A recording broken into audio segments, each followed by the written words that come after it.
In this video, we're covering chapter 12 of the digital marketing strategy textbook. So marketing automation, messaging, and email marketing. Email marketing. Some companies see email marketing today as old-fashioned, especially with spam filters and all of the ways that we can avoid email. Today, we might focus more on social media marketing than on email marketing. However, email can be a vital tool in your digital marketing toolbox. The GDPR, which is the General Data Protection Regulation that the European Union created in 2018 to protect data privacy, has helped with permissions enabling and data accuracy, which helps to reduce spam. So with that GDPR, people have to opt in to receive our emails. So we would only send emails to the people who have personally opted in by both sharing their email address with us and then usually checking a box that says, yes, I would like to receive emails from you. The volume of emails might be down, but that means that customers are more likely to interact with the emails that they do get instead of those emails going into a spam folder. We can also use messaging and SMS.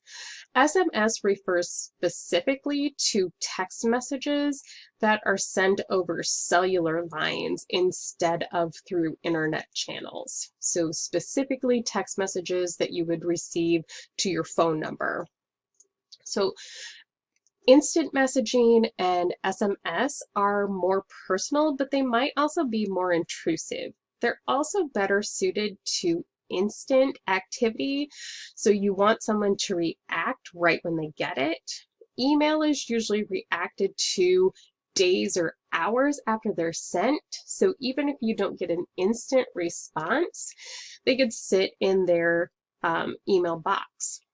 The number of people with email grows even if they're not using social media. So we know that not all people who are on the internet are on a social media channel, but almost all internet users are likely using an email account of some type. Regardless of all of the types of digital marketing available to us today, the reported return on investment, or ROI, is still higher for email marketing than it is for any other digital channel. What are the advantages and disadvantages of email marketing? Well, of course, it's relatively low cost. It allows us to get a direct response from customers. We can time it, we can personalize it, we can put their individual name on it. We're able to test it, do A/B testing to see how different emails are going to be responded to, and we can integrate it with most of our social marketing strategy. Some disadvantages of email are, of course, the deliverability. If we don't have a good email list, then our emails aren't going to be delivered. They could also go directly to a spam filter. We might not get any response for them, and it might not be the preferred way that that particular audience wants to be communicated with. It is also resource intensive. So the kind of that you're thinking, wait a second, I thought it said it was low cost and we could deploy it faster, but now it's resource intensive. It is resource intensive even though it's relatively low cost, because you want to make sure you're generating good emails and not just throwing information into an email. You want an email to be readable, to be catchy, to encourage action from a user. The 5 T's of email marketing are targeting, timing, template, testing, and tone. Okay? First, targeting. Are you reaching the right people? Who is your target audience? Did your target audience sign up for emails? And are they getting your emails? Timing. Are they getting them at the right time? Do you tend to send automated emails at 3 o'clock in the morning? Or are you sending emails at 2 o'clock in the afternoon? What's the template? Are you using a tool that allows for email templates? Are you branding your emails? Is the design of the email optimal for the message that you're trying to get across? Testing.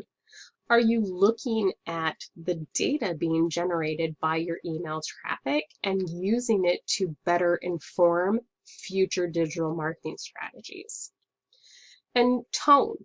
Is the content compelling? So we're going to talk about content a lot more in chapter 14, but as you can see a theme all the way throughout this book, our content should be on brand, it should be authentic, and it should compel our user to complete an activity.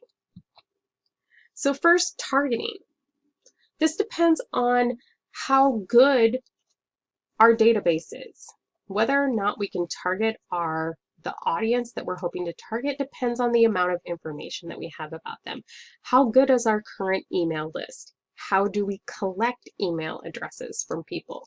Do we have a form on our website that they fill out, or do we buy email lists? You can buy email lists from different organizations. One way to gather email addresses is through gated content, where you can look at things on the site for free, but you have to provide your email address to receive more information. Or you can look at content, but you can't download it without providing your email address. Other ways to create gated content or to collect good targeted email addresses is by offering we'll email you a discount code if you give us your email address. Timing. So we need to target them when they're most likely to be reading email. Do they read emails right away in the morning? Do they look at them after school at the end of the day? Do they only look at their personal email in the evenings and on the weekends? We also need to think about the frequency of our emails. Are we sending too many emails? Are we sending a daily email? Are we sending one a week, two a week? We don't want to get to the point where we're sending them too much information that they get annoyed by the frequency. That causes them to unsubscribe from our information or automatically delete it or send it to a spam filter. Then what's our template? Can it be opened on a cell phone as well as on a desktop computer and a laptop? What does it look like on all devices? Almost all email marketing tools will display an email for you in different mechanisms. So they'll show you what that email is going to look like on a cell phone versus what it's going to look like on a computer. This can help you to design your emails. Many of email marketing tools also come with templates that you can brand with your own color and design. There should be a clear call to action on the email. That you have a sale, you will need them to click and give you more information. They're a college and they want you to fill out an application. Any visuals you use in emails should be on brand. All of your content should always be on brand. And it should be concise. Don't try to send them all of the information in the email, but direct them to your website for more information. And testing. So use A/B testing. We've talked about A/B testing in other chapters. So this is where you say, is A or B better? These A/B testing is available in all marketing, digital marketing tools. You put in your information and you say which one of these are people going to react better.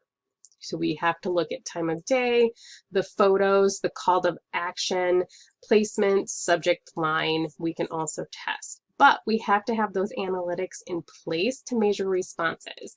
If we aren't already measuring time of day, then that metric won't matter to us because we're not keeping any data on it. And then tone. Are we on brand? Are we being authentic? Are we trying to trick them into opening an email and doing something, or are we trying to interact with them? We want our subject line to be short, enticing, actionable. Sale ends at midnight. Open now for 20% off. And then what tool do we use? Do we use a specific email marketing tool such as MailChimp or Constant Contact? How do we build our email tool into our technology stack, so our marketing stack? Most CRMs or customer resource management tools have an email system built into them. So a tool such as Salesforce or Sugar, which is a little bit cheaper CRM system for smaller companies, versus Salesforce, which tends to be for larger companies and a bit more expensive, will have an email messaging tool already built into it. This helps you to both generate leads or keep track of emails of non-customers, but to also track which customers are responding to your emails and when, and allows you to combine that data with other content. So that platform that you use, do you want to use a cloud-based platform or something that is built into your system already? How does it integrate with our other tools? As I said, most marketing CRM systems already have an email tool built into them. Other common email tools are MailChimp and Constant Contact are two of the most popular that come with pre-made templates and allow for CRM integration. You also want to know what's the cost of setup, what's the ongoing cost, is there a limit to how many emails you want to send, can you only send so many for free a month and then you pay extra, and how do you collect the data on the back end so you could measure how those emails are performing. And then the messaging and SMS, or text messaging, which is what the SMS stands for. So text messaging and instant messaging can be used to build our data list, to create instant content with people. Some people prefer to receive text messages versus emails. Some people are more likely to interact with text messages. Other people like to use chat boxes or chat with someone. Are your chat box AI generated, or are they being operated by a real person?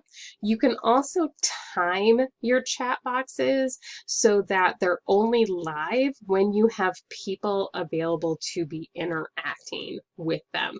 That all depends on your marketing stack and how you build that up, but many MailChimp, Constant Contact, Salesforce, Sugar, all of those have chatbot services that you can integrate into your website, and you can schedule the timing of when those appear. And then, of course, with any kind of tool that we have, we need to measure to see how it's working. First, we measure to see how it's working, and then we use that information to better inform our future strategy. So email measurement is very similar to other types of digital marketing measurement. So how many emails were delivered? What was our reach or a number of impressions?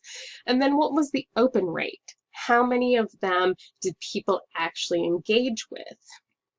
Not only just opened, but then how many clicked through and performed whatever action we were asking them to. How many users unsubscribed?